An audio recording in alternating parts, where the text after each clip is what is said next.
Hi, it's Dr. Toker. I thought I would have a little conversation about the magic of fiber. I'd mentioned fiber in a video about treatment of hemorrhoids. And we actually use fiber for a lot of different things. So we might as well discuss what is fiber and, like, how does one use this magical substance to fix all these GI complaints? Okay, well, fiber comes in two different types. There's a soluble fiber and there's insoluble fiber.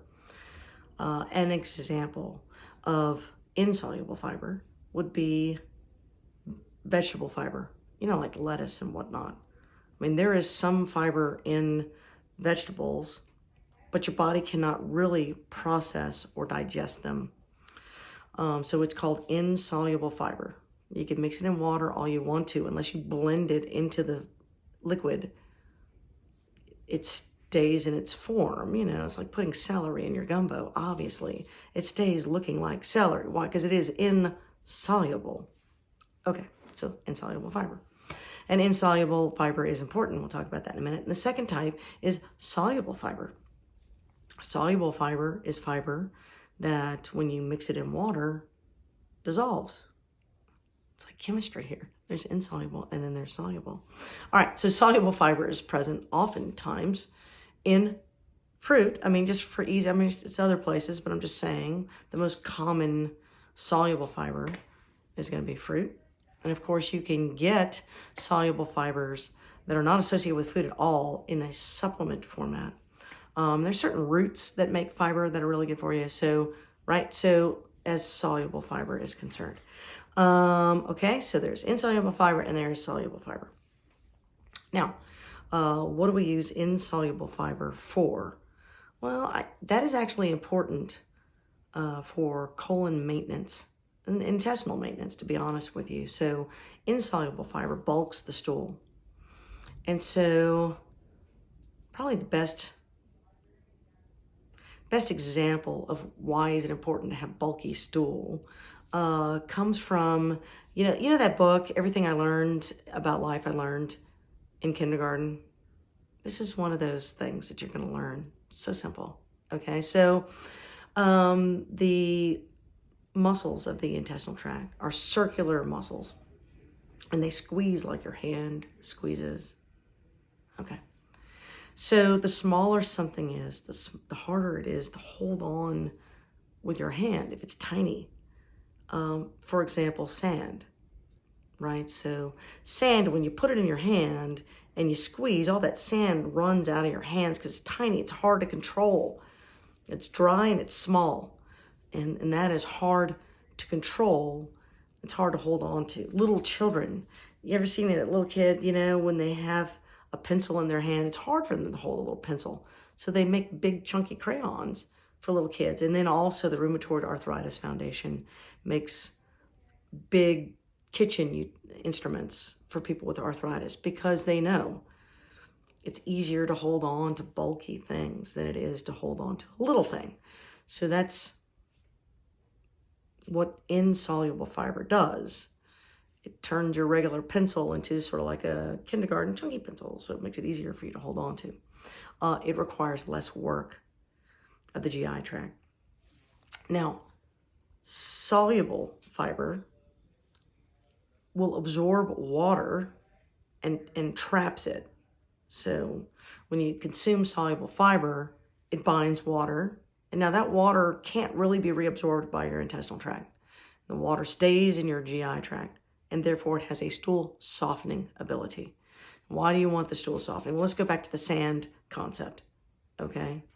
So sand that is wet, so it's bound sand, you can hold in your hand pretty easily, and you don't have to struggle to hold sand in your hand when it's wet because the water is in there, right? So soluble fiber does that same thing. It sort of keeps the water there. So your poor little colon and your small intestine, they don't have to squeeze so hard. They don't have to work so hard. This decreases the pressure in your intestinal tract, and it allows for a more normal function.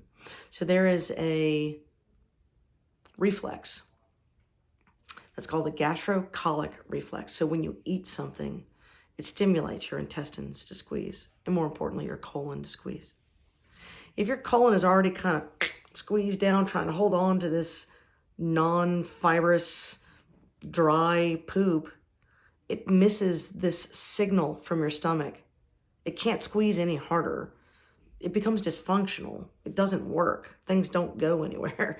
So fiber helps the GI tract by kind of realigning the pressure inside of the intestinal tract. And then with a nice relaxed sort of colon, it's in tune with the world. And it can feel the reflex. Oh my God, you just ate something. I should probably squeeze some of this poop along there. So there's room to digest more food. So it is interesting. Some patients will feel like, oh yeah, I eat breakfast and everything that I just ate, I just pooped out.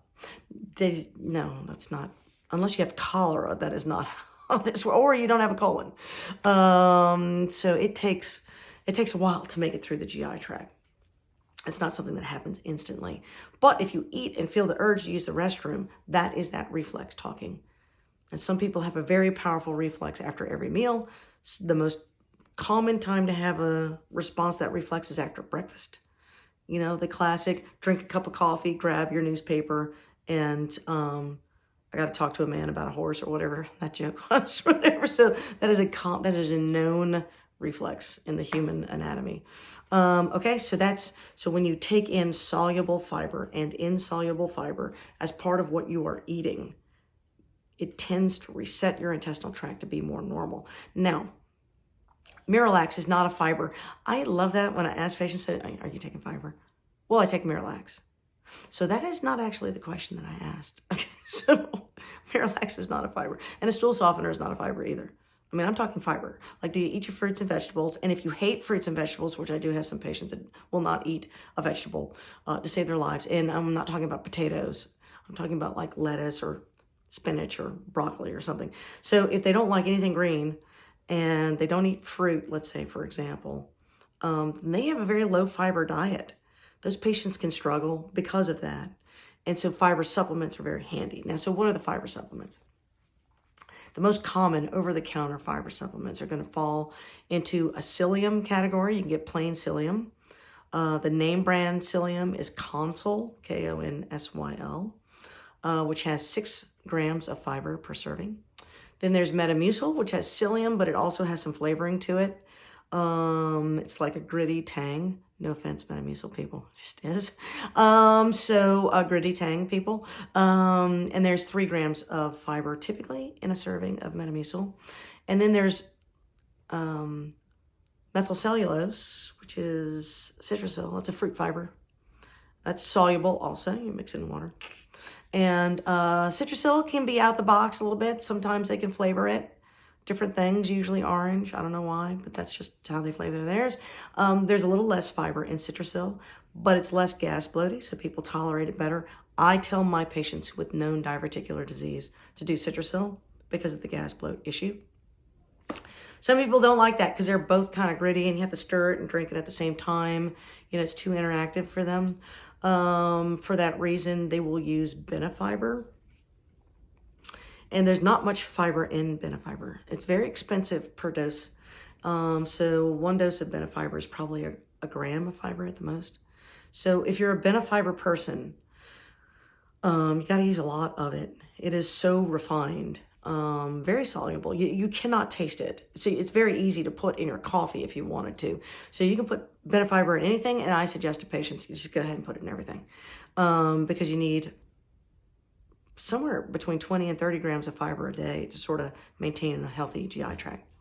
Now, in the realm of soluble fiber comes the concept of a prebiotic. A prebiotic is usually in the fiber category. Inulin is a prebiotic. And that comes from a root, and I wish the hell I could remember the name of the root. Don't know, but I just buy it as a powder. This substance is important to maintaining a healthy GI tract bacterial load. So you are a walking microbiology experiment. I hope you're not a germaphobe. You are covered. inside and out. And intestinal functions directly related to the bacteria that are within your GI tract. In fact, that's fascinating actually. In fact, there is a distinct gut-brain association. And for a long time, we often thought, well, it's like your brain is triggering your gut. But as it turns out, your gut may actually be triggering your brain. We get a lot of important cofactors from bacteria that are in our GI tract. They are symbiotic to us. You cannot survive without these bacteria. The problem comes in modern life with refined foods that we eat, especially artificial sweeteners and artificial fats. These low cholesterol fats are terrible for you. Why? Because they kill normal bacteria. Normal bacteria can't eat those. We started a skim milk craze. Skim milk, that's terrible for you. The fat inside of milk, the intestinal bacteria they want that. They will actually turn that into a very particular fat called butyrate, a fatty acid that you personally need, right? So your health requires butyrate, which is a putrid smell. It's horrible. If you've ever done scientific research that requires like butyrate in a test, god awful. It is. It's putrefacted. I mean, it's partially digested fat. So if you eat full fat milk or full fat yogurts, like Greek yogurts, that fat in your GI tract will get transformed into butyrate, which your body can then absorb. And your body requires that. It's a great anti-inflammatory. So anyways, so you need the intestinal tract bacteria to transform your food into cofactors, lots of vitamins, fatty acids, forms of amino acids that otherwise would be toxic to you. The bacteria will eat, change slightly, and excrete, and then you can absorb them. You've got to have intestinal bacteria that are healthy. And you have got to stop trying to kill these bacteria by doing colon cleanses, by doing artificial sweeteners, artificial fats like margarine. Go back to a diet from the early 1900s, from 100 years ago. Over time, that will actually reset the intestinal tract bacteria. So this concept of prebiotic is sort of a newly defined thing. But it's known fact that we must have. The modern diet is so refined and these are soluble substances that get washed away. And so your diet probably doesn't have a lot of this prebiotic inulin substance in it. So you can supplement your diet with it if you just have to have pre-manufactured food just for virtue of that's your lifestyle. If that is the case, then I would highly suggest a prebiotic in your life called inulin. Take a probiotic of any virtue, but the best probiotics tend to have more than one organism in them. And eat a diet that's high in soluble and insoluble fibers, and avoid artificial sweeteners and artificial margarine type fats, because all of those things kill the good guys. The GI tract buddy guy, the good guys that are in there. The bad guys don't care, right?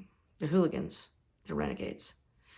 They can live in the presence of your fancy schmancy xylitol. That's the number one thing. My mother is a dentist. Okay, so sugar is verboten in our home, which is why I'm a sugar addict. Right? And that's also why I have nice teeth. But anyway, so dentists love xylitol as a gum or a mint or something, because xylitol tastes sweet and there's no actual sugar in it. So you can't get dental disease when you're taking xylitol. The problem is when you swallow that xylitol substance, it kills all of the intestinal tract bacteria and can cause stomach upset. So diabetics, a lot of times I'll see diabetics with like these IBS type symptoms, and it's because they're eating a sugar-free artificial sweetener thing, and that is killing off their GI tract bacteria. And that is what's causing their stomach upset. And then if you had a stomach upset all the time, you can imagine it might cause you to be a little, kind of anxious or even forgetful. So it is important for you to do your fiber. It's magical. Patients who have chronic diarrhea. Oh yeah, I promised I was going to talk about this on the last video. Okay, so constipated patients is very simple. You need soluble fiber, you need to drink lots of water. Patients with diarrhea need to kind of firm up the stool somehow, and you can do that with a fiber capsule or fiber tablet. Dry fiber, or even Metamucil cookies. So dry fiber substances with just enough water to swallow it will absorb the water to firm up the stool a little bit so you don't have the diarrhea issue. The next question is, why do you have the diarrhea? Refer you to, on a minute point, somewhere 10, I guess, in this video, when I started talking about GI tract bacteria. So what you eat almost always causes a lot of these GI tract ailments. It's almost always dietary. Patients hate hearing that. It's almost always dietary. But, okay, so that's where you're going to start. Fiber and a probiotic and a prebiotic. Okay, avoid artificial sweeteners. Avoid artificial fats, like margarine. And then I do have an old video titled Gluten is the Devil, or maybe it's Gluten is Evil. I'm not sure. It's a little bit of a rant on my front porch. I don't know. It's long like this video is. But feel free to watch, because gluten is the devil. And that is a different talk for a different time. But anyway. Okay, so that's fiber, how it's magical and how it's going to help you with what ails you. All right? We'll see you next time.